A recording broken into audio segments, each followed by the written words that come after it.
سالار نے گردن موڑ کر اس طرف دیکھا جس طرف اس نے اشارہ کیا تھا، پھر کہا، مگر ہم وسیم سے ملنے نہیں آئے۔ تو امامہ نے سنجیدگی سے کہا، آپ سے بات کرنے آئے ہیں۔ مگر میں تو آپ کو نہیں جانتی، پھر آپ مجھ سے کیا بات کرنا چاہتے ہیں؟ امامہ نے سرد مہری سے کہا۔ اسے سالار کی آنکھوں سے وحشت ہونے لگی تھی۔ کاش یہ کسی سے نظریں جھکا کر بات کرنا سیکھ لیتا، خاص طور پر کسی لڑکی سے۔ اس نے میگزین دوبارہ کھول لیا۔ آپ مجھے نہیں جانتی؟ سالار مذاق اڑانے والے انداز میں ہنسا۔ آپ کے گھر کے ساتھ ہی میرا گھر ہے۔ یقیناً، مگر میں آپ کو ذاتی طور پر نہیں جانتی۔ اس نے اسی رکھائی کے ساتھ میگزین پر نظریں جمائے ہوئے کہا۔ چند ماہ پہلے آپ نے ایک رات میری جان بچائی تھی، سالار نے مذاق اڑانے والے انداز میں اسے یاد دلایا۔ میڈیکل کے اسٹوڈنٹ ہونے کی حیثیت سے یہ میرا فرض تھا۔ میرے سامنے کوئی بھی مر رہا ہوتا میں یہی کرتی۔ آپ مجھے ایکسکیوز کریں اور میں کچھ مصروف ہوں۔ سالار اس کے کہنے کے باوجود ٹس سے مس نہیں ہوا۔ تیمور نے اس کے بازو کو ہولے سے کھینچ کر اسے چلنے کا اشارہ کیا۔ اسے شاید وسیم کے حوالے سے امامہ کا لحاظ تھا، مگر سالار نے اپنا بازو چھڑا لیا۔ میں اس رات آپ کی مدد کے لیے آپ کا شکریہ ادا کرنا چاہتا تھا، حالانکہ آپ نے مجھے پروفیشنل طریقے سے ٹریٹمنٹ نہیں دیا تھا۔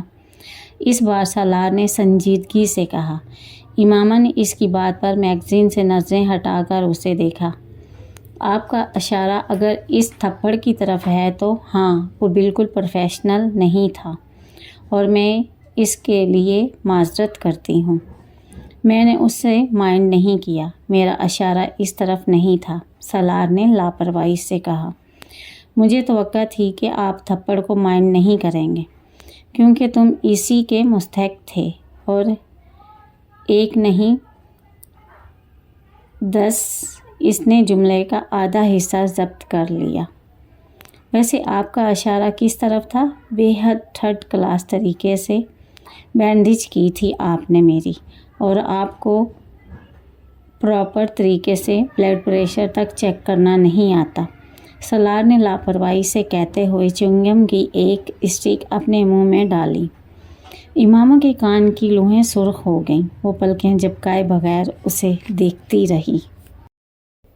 اور ایسے شخص کے ساتھ لمبی گفتگو کرنا آب حیل مجھے مار کے مترادف تھا، اور وہ یہ حماقت کر چکی تھی۔ ویسے آپ کیا فیس چارج کریں گی؟ وہ بڑی سنجیدگی سے پوچھ رہا تھا۔ یہ وسیم آپ کو بتا دے گا۔ امامہ نے اس بار اسے دھمکانے کی کوشش کی۔ چلیں ٹھیک ہے، یہ میں وسیم سے پوچھ لوں گا۔ اس طرح تو خاصی آسانی ہو جائے گی۔ وہ اس کی دھمکی کو سمجھنے کے باوجود مرعوب نہیں ہوا، اور اس نے امامہ کو یہ جتا بھی دیا۔ تیمور نے ایک بار پھر اس کا بازو پکڑ لیا۔ آؤ سالار، چلتے ہیں، مجھے ایک ضروری کام یاد آ رہا ہے۔ اس نے عجلت کے عالم میں سالار کو اپنے ساتھ تقریباً گھسیٹنے کی کوشش کی، مگر سالار نے توجہ نہیں دی۔ چلتے ہیں یار، اس طرح کھینچو تو مت، وہ اس سے کہتے ہوئے ایک بار پھر امامہ کی طرف متوجہ ہو گیا۔ بہرحال یہ سب مذاق تھا، میں واقعی آپ کا شکریہ ادا کرنے آیا تھا۔ آپ نے اور وسیم نے کافی مدد کی میری۔ گڈ بائے، وہ کہتے ہوئے واپس مڑ گیا۔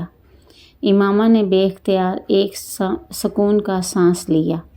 وہ شخص واقعی کریکٹ تھا۔ اسے حیرت ہو رہی تھی کہ وسیم جیسا شخص کیسے اس طرح کے آدمی کے ساتھ دوستی رکھ سکتا ہے۔ وہ ایک بار پھر میگزین کے ورق الٹنے لگی۔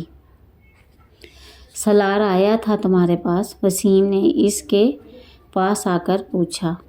دور سے سالار اور تیمور کو دیکھ کر لیا تھا۔ ہاں، امامہ نے ایک نظر اسے دیکھا اور ایک بار پھر میگزین دیکھنے لگی۔ کیا کہہ رہا تھا؟ وسیم نے کچھ تجسس سے پوچھا۔ مجھے حیرت ہوتی ہے کہ تم نے اس بار جیسے شخص کے ساتھ دوستی کس طرح کر لی۔ میں نے زندگی میں اس سے زیادہ بیہودہ اور بدتمیز لڑکا نہیں دیکھا، امامہ نے اکھڑے ہوئے لہجے میں کہا۔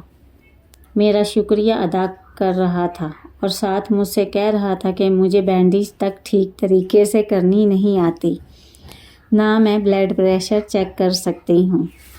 وسیم کے چہرے پر مسکراہٹ آئی۔ اس کو دفع کرو، یہ عقل سے پیدل ہے۔ میرا دل تو چاہ رہا تھا کہ میں اسے 2-4 ہاتھ لگاؤں، اس کے ہوش ٹھکانے آ جائیں۔ منہ اٹھا کر اپنے دوست کو لے کر پہنچ گیا ہے یہاں۔ بھئی کس نے کہا ہے تم سے شکریہ ادا کرنے کو؟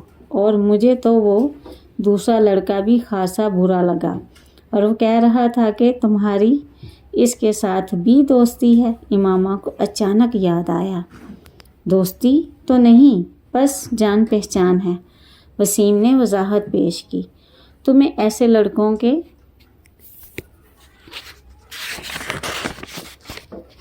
ساتھ جان پہچان رکھنے کی بھی ضرورت نہیں ہے۔ حلیہ دیکھا ہے تم نے ان دونوں کا؟ نہ انہیں بات کرنے کی تمیز تھی اور نہ لباس پہننے کا سلیقہ، اور منہ اٹھا کر شکریہ ادا کرنے آگے۔ بہرحال تم اس سے مکمل طور پر قطع تعلق کر لو، کوئی ضرورت نہیں ہے اس طرح کے لڑکوں سے جان پہچان کی بھی تمہیں۔ امامہ نے میگزین رکھتے ہوئے ایک بار پھر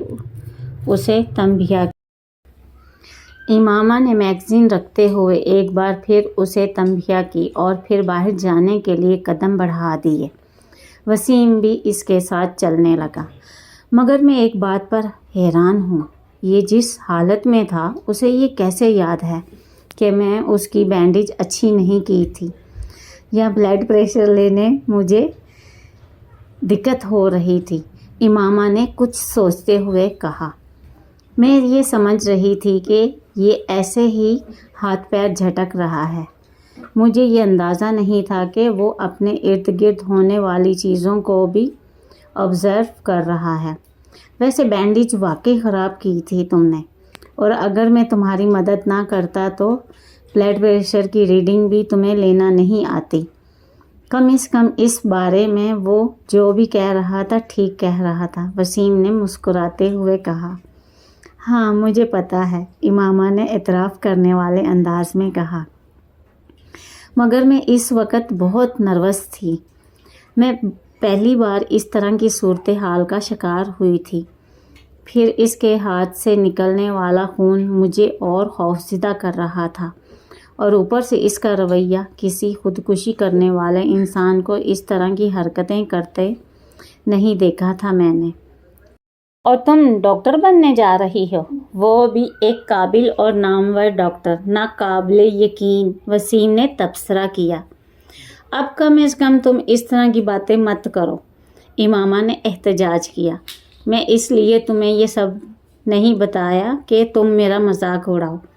وہ لوگ پارکنگ ایریا میں پہنچ گئے تھے۔